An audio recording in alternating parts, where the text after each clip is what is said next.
Live from Penn State's campus, this is Nittany Talk. I'm Alexis Boyle, and in today's episode, we're going to be talking about the new Hulu series on Timothy Piazza, have a debate on whether on or off campus housing is better, and discuss all about the mid-semester slump. Now, let's get to talking.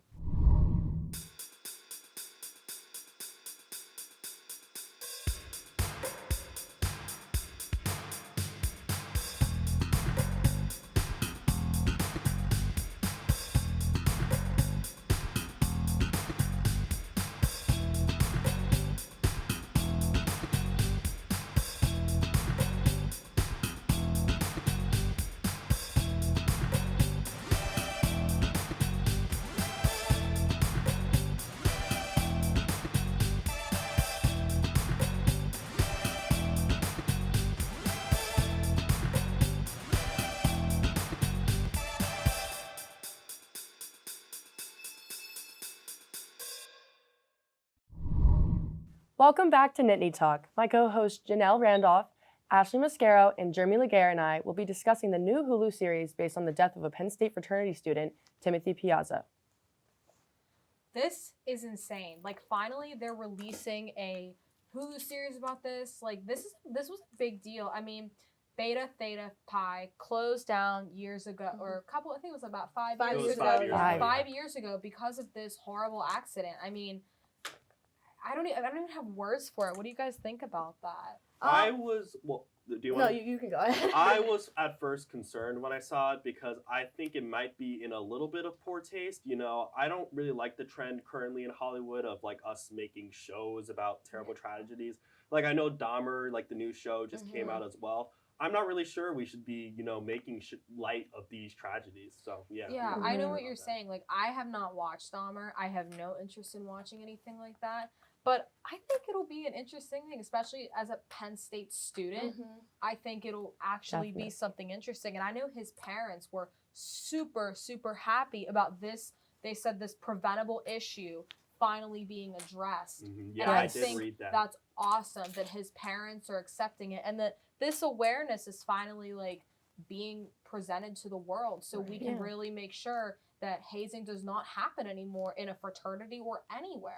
That's true. But I do want to mention that I don't think this was the first, like, I don't want to say, like, episode or whatever about the Tim Piazza thing, because I'm pretty sure there is a movie on HBO Max about Penn State as well. So it's not like it's anything new, but I do feel that this time the parents are very much on board with the show being made.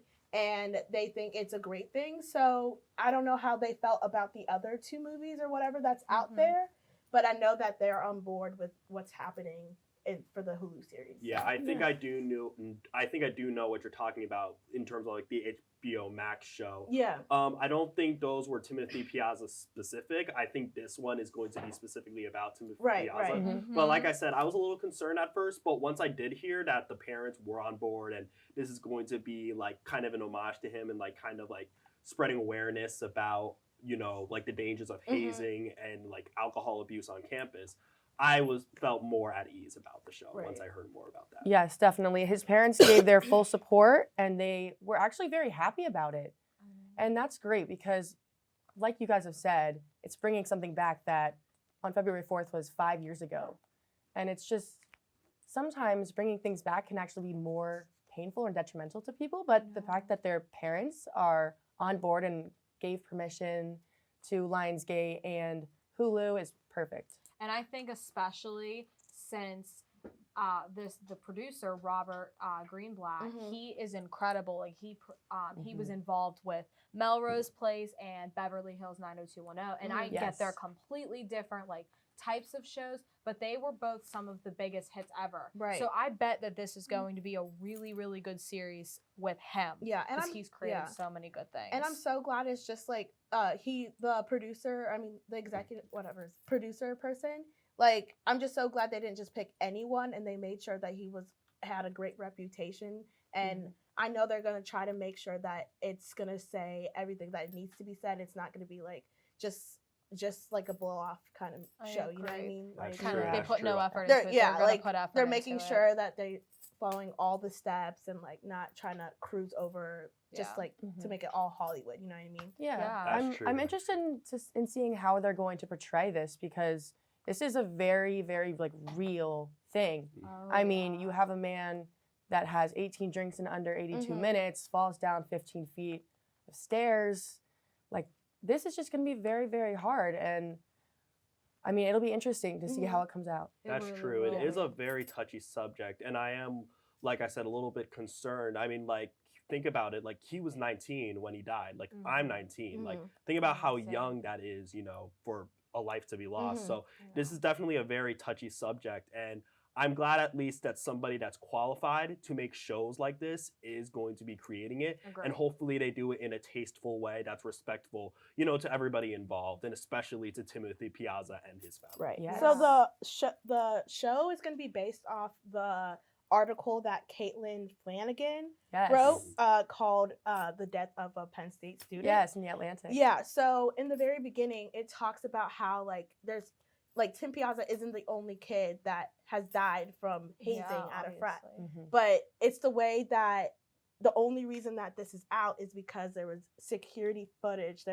You could hear what's happening inside the house. So that's why it's like such a big deal because not like it is a big deal, but it's just shining light because usually it was just like a process. If you read the article, it said that like so what would happen is if a frat would be accused of hazing or whatever, they would get shut down, and then a couple years it would get reinstated. Yeah. So for like you saw, if you walk around campus, you can see the fraternity house is closed. And So Yes. that hasn't happened, will never happen. Yes, one of the biggest Yeah. breaks they had in their case was they had found out that one of the fraternity brothers erased the tapes in the basement. And the FBI later recovered that in 2017. And they were able to I think they charged 9 more people Yeah. from those tapes. they're still charging people like now. They are. It Yeah, is that's true. crazy. And I think it's actually disturbing and disgusting that someone would delete a tape to cover their guilt. Mhm. Like, admit you were wrong, you messed up. You move on with your life, accept the consequences and move on. I mean, this stuff is going to happen and it shouldn't happen. Like, there's no reason that someone should be hazed like that. I absolutely agree awful, with you. but- I absolutely Mhm. agree. Accept what you did, learn from it, and move on with your life. Yeah, he said that he knew the footage would be damaging. Of course. And that was his excuse to erase detrimental evidence in an investigation such as this. I read that there was over like 1,000 1,000 charges over and plus Mhm. like 18 Mhm. kids. So Yeah. that's a lot. It There So- were at really least is. 25 brothers Mhm. that were charged. It's just awful. And I wonder if other fraternities really take this into consideration. I mean, some of them might be like, oh, like this happened just to them. It's a one-time thing. But others might really think like, this is a big deal. We really need to pay more attention and make sure that this is not like going to happen in our fraternity. Yes. We don't want us to get shut down. Like, we don't want any of that. Right. Definitely. I think that my hope for the show is that when it comes out, it will bring more awareness and shine light and make people who are in a frat to realize like this isn't a joke. Like, this happens, and I just hope that everything goes well with the show. I completely agree. I know when he was going to the people, Robert Greenblatt, he was making sure that someone that he found to produce this was really serious and emotionally connected to the Mhm. story. So I think that's super important, and I'm glad that he did that. I True. agree. Well, that's all the time we have for this segment. Next up, my co-host and I will debate whether we think on-campus or off-campus housing is better. For Nittany Talk, I'm Alexis Boyle. Imagine throwing parties in the dorm. Oh wait, they don't happen. You can't. Parties are an essential part of college life, and they do not happen in the dorms. When you wake up, you have a fresh mindset. Clear head, forgot everything you learned in class, and now it's time to relearn it.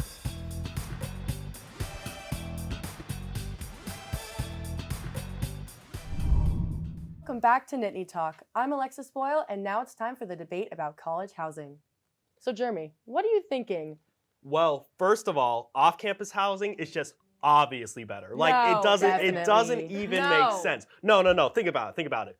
Bathroom situation. Imagine using communal bathrooms. Communal Oh. bathrooms are nasty. You But find every hair dorm has everywhere. communal You find bathrooms. poop everywhere. You find pee everywhere. Disgusting. Absolutely gross. Second of all, parties. Imagine throwing parties in the dorm. Oh wait, they don't happen. You can't. Parties are an essential part of college life, and they do not happen in the dorms. Here's the thing. I don't care if I party or not. I'm happy sitting in my room watching TV. I don't need a party. Okay, but I'm imagine fine having your living own in room there. though.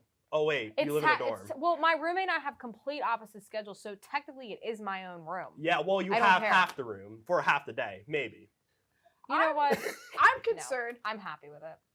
I personally have not found any poop or pee Nope. in my own bathrooms. And also, East, they have their own private showers and private stalls. Yeah, the sinks are still outside, You know, it's but they have it a lot more private there. You also have an RA, so you have, it's not as much independence. I know a lot of people like having their own apartment, their own place. It's like, it feels more adult-like. You have more independence there.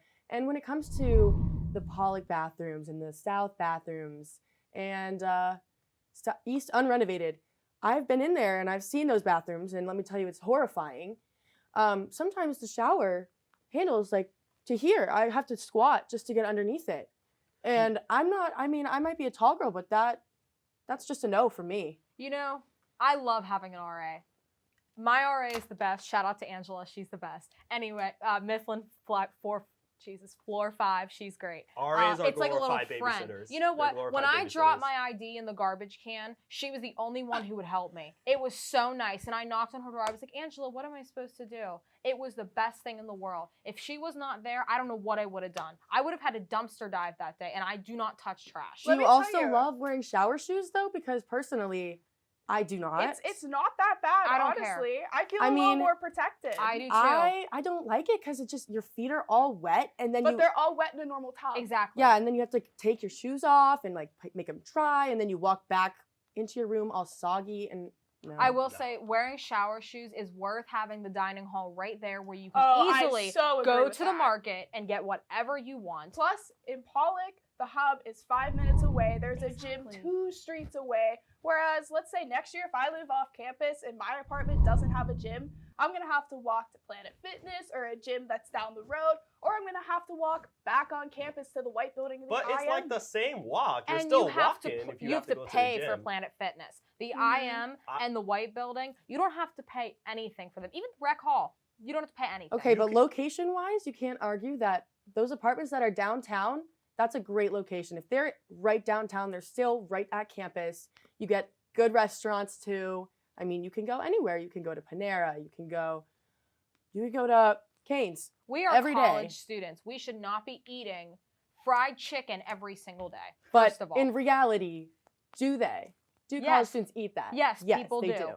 Yes, They they, do. do. If I lived next to Raising Cane's, I would be 515 pounds. Yeah, well, luckily, a lot of apartments, if they don't have a gym in their apartment complex, I know I toured a place and they had a gym right next door. So that's even a shorter walk than going to the white That's building or the real IM. nice. It's very nice. If it's not in that building already, it's going to be very, very close. And many apartment buildings have a pool, and you can't really say that on campus. Pools that are public are the most disgusting thing in the world. Do you know I how do many too, right? Band-Aids are found in there? It is nasty. It's like, that is like me dumpster diving. It's disgusting. I mean, also AC. Some dorms have AC, which is great, but there are more dorms that do not have AC. And while we are in Pennsylvania, it gets cold, then it's okay. Those first couple months and those last couple months of college are a bit rough. I do have to say, though, that I'm currently living in Porter, in Pollock. I have no AC. The heat's starting to kick on. But let me tell you, those first few months, yeah, they were a little hot. But once you got adjusted to it and you got in the right showering schedule where you washed yeah. off all that grimy sweat that you had So from what the you're hot saying is you're day- getting adjusted to being sweaty, basically. No, No, I'm you saying are- I'm no. getting adjusted to the heat. But then you don't have to adjust. But And- then once Yeah. you get past that first few weeks, it's perfectly fine. You have your fans all You're situated. talking about and August you're and ready. September. That's not just a few weeks. That's like what? Like, that's like a few months. Let me tell you, the first day of fall, it was a high of 60 degrees. High of 60 degrees. Okay. The day before, that was 80. But All let right. me tell you, leading up to that, it got cold. It We did. had those cold days. And you know what the best feeling is? Whenever you're all sweaty and stuff like that, you go in the shower and you feel clean. getting out of the shower is the best feeling in the world. Well, How would you feel about getting out of a shower that's not communal, where you don't have to squat? This one is communal. That's what I'm saying. I feel like it'd feel better even to wash all that grimy sweat in a shower that is yours too, I or will shared within say, 2 people, 4 people. It would feel nice, but honestly, once you get used to it, it's not that bad. But It if you had feels your own pretty place, normal. though, it would be so nice. You have your own bathroom. You don't have to worry about someone else's foot fungus in the communal bathrooms or something. Like, That's imagine. true. But here's the thing. I'm a freshman. I'm not necessarily worried about that. I'm worried about getting to my classes on time, getting involved in my clubs, and you know what? The place that I'm located currently, it's a pretty good walk. Okay, It's but what about the perfectly weekend, fine. though? What The about weekend? having fun? I personally go to the sports game. I have clubs on the weekends. I'm involved in internships, and it's all located on campus. Agreed. If I'm off campus, I gotta take a bus all the way up to the football field, or I gotta add an extra 10 minutes to my walk. But if you live downtown, it's a real convenient walk. Or if you live downtown and you're pre-gaming before a game, you're right by all But the what bars. if you don't like to party? What if you're like me and you're like, you know what? I'm fine staying in on the weekend. I'm located with all of my friends. I really don't like going out and partying. So Me neither. therefore, it's not necessary for me to Yeah. pre-game downtown or anything. Do you know what I really like on off-campus housing? On campus, you get a little tiny mini fridge that you get to share with one person. You go to off-campus and you get an entire fridge. And honestly, But how many people are you sharing that with? Because I know next year I'm sharing it with 5 people. that's not the That's case a for lot some. of That is a people. lot of people. But if you're talking about a fridge that stores maybe 2 things of milk compared to a lot, it's a big difference. You know what? Sure. I'm happy. I just bought my favorite iced tea in the world today, and it is sitting right next to my dresser because I have to wait to take it, like fix the fridge and stuff. But I'm okay with it because I like it better warm. All right. Well, there you have it. Would you rather live on campus or off? Up next, we'll be discussing students and the mid-semester slump sweeping across campus. For Nittany Talk, I'm Alexis Boyle. Just kind of sat in bed and I was watching Netflix. I'm like, oh, I don't want to do my homework. I don't want to study for this test. You know, and it's really, it's hard.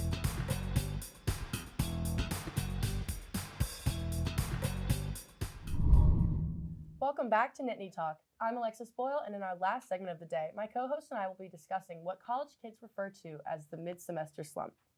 So, what do you guys even want to call the mid-semester slump? What is that? I don't know. I feel like as someone who's personally experiencing it for the first time as a freshman, it's just like a lull that's happening. That's just like, I don't want to study anymore. I would just want to do all the fun college activities. Like, I don't want to deal with classes anymore. Like, I'm done with it all. Yeah. Yeah, I feel the exact same way. I know for me, I get extremely unmotivated. I don't want to wake up for my 9 a.m. class. I end up leaving 5 minutes before I have to actually be out the door. I don't want to go to the gym. I don't want to study. You know, my assignments are turned in last minute or a minute or 2 late.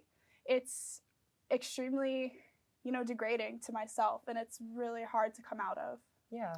Polar opposite here, man. My summer just now ended. So now I got to start doing my schoolwork. Now is when it starts. Halfway through, I got to start doing the work. Big procrastinator here. Yeah, I mean, I feel like it just gets harder to do everything. You lack your motivation. It's kind of like a little bit of a gray. It just comes over everything. And you just got to really pull yourself up. So do you guys have any tips on motivation? Well, personally for me, what I've been trying to do is finding like a new place to study, someplace that I don't go often. So it's just like when I think of that place, I think specifically of studying. So a different academic college than my own, or just a building I haven't been in that has a good study area. I found that that's super helpful. Yeah, changing your normal routine up, I feel like it's going to be super, super helpful when it comes to getting out of that slump, because that slump is Definitely. just when you get used to a routine and do it over and over again. So I feel like that's actually a really good idea. I also know for me, it physically gets hard for me to get up and do things. And I definitely have gone through this past week where Yes. I just kind of sat in bed and I was watching Netflix. I'm like, oh, I don't want to do my homework. I don't want to study for this test. You know, and it's really, it's hard. But I find that forcing myself to get up and walk or do something that gets me moving, whether that's walking to the commons and meeting up with my friends, or if I actually go and do a workout, that really helps. Or Yes. even if I just put my headphones on and I walk around campus for a few miles and just let myself clear my head, that really helps me. Yeah. The way I clear my head is simply sleeping. I'll come home from class, I'll fall asleep. It could be noon, it could be 5 p.m. I could wake up 8 p.m. or 3 a.m. But then, as soon as I wake up, it's schoolwork time. And honestly, when you wake up, you have a fresh mindset. Clear head, forgot everything you learned in class, and now it's time to relearn it. Oh, okay. That's interesting. For me, my sleep is coffee, caffeine. I have my nice little double Yeah. shot of espresso that I take, and that is my motivation, to be honest.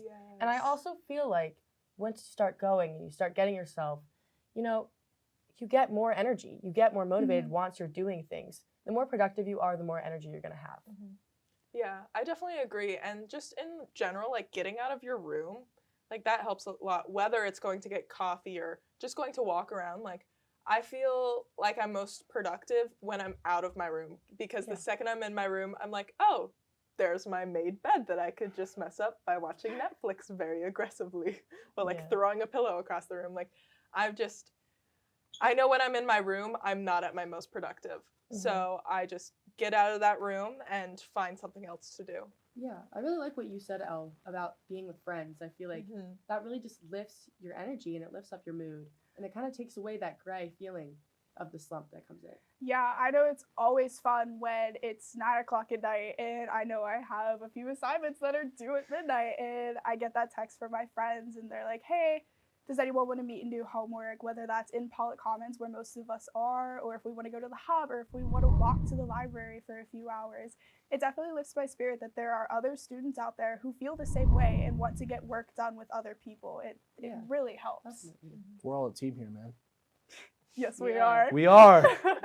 We are. I feel like we're all going through very similar things. It's sweeping through the college. It's a halfway point of a semester, but we just got to remember we're halfway done. We only have half left, and that's a really good thing to remember to keep us going. Second half team. Yeah. And soon classes are going to start back up with re-registering, so that'll be very fun, getting ready for the next semester. I forgot about that. Have any of you taken midterms yet? Oh, yes. Because I know that definitely contributes to the slump coming in the Yeah. mid-semester. It just like, as soon as you get that grade, it doesn't matter what the grade is. You just feel like out of it. You're just like, oh, I either did good or bad, or I'm like in the middle. And so you're just sitting there like, oh, I'm halfway through this content and I'm not doing the best. I don't know if I want to continue doing this. Yeah. No, I definitely agree with that. I only had one midterm. It was because Lucky. it was online. I studied, I got ready for it. I did about where I expected myself to be, but then it kind of hit like, oh my gosh, the next thing is finals. I have to start studying for finals. I have to start final projects, because most of my finals, luckily, are projects. But at the same time, I have to spend so much time working with other people outside of the class. Our schedules going to line up. I feel like that also adds a lot of stress trying to figure out how we're going to get this project done on time. Whereas a test, you have a scheduled time to get it done. Yeah. That's just part of being an adult, is time management. Yeah. Really what it is. You got to get your power nap in, and then you meet with your friends, and then you get your group project done. Yeah. I mean, I think having a schedule is super, super important when it comes to making sure you get everything done. But that can also get you into a routine that can get kind of boring and contribute to that slump that we're talking about. So maybe even switching up some things. I feel like that, as long as you still have that routine, but make it a little bit different. You know what I mean? Yeah. Yeah, I know it's definitely easy for me to fall into a slump when I'm going to the same classes every week and I'm doing the same thing. It makes me feel like, oh, I'm just stuck in the system. What a concept. But we're almost done. We're halfway through. Yes. Well, that's all we have time for today. Thank you all for joining us on this week's segment. For Nittany Talk, I'm Alexis Boyle, and we'll see you next week.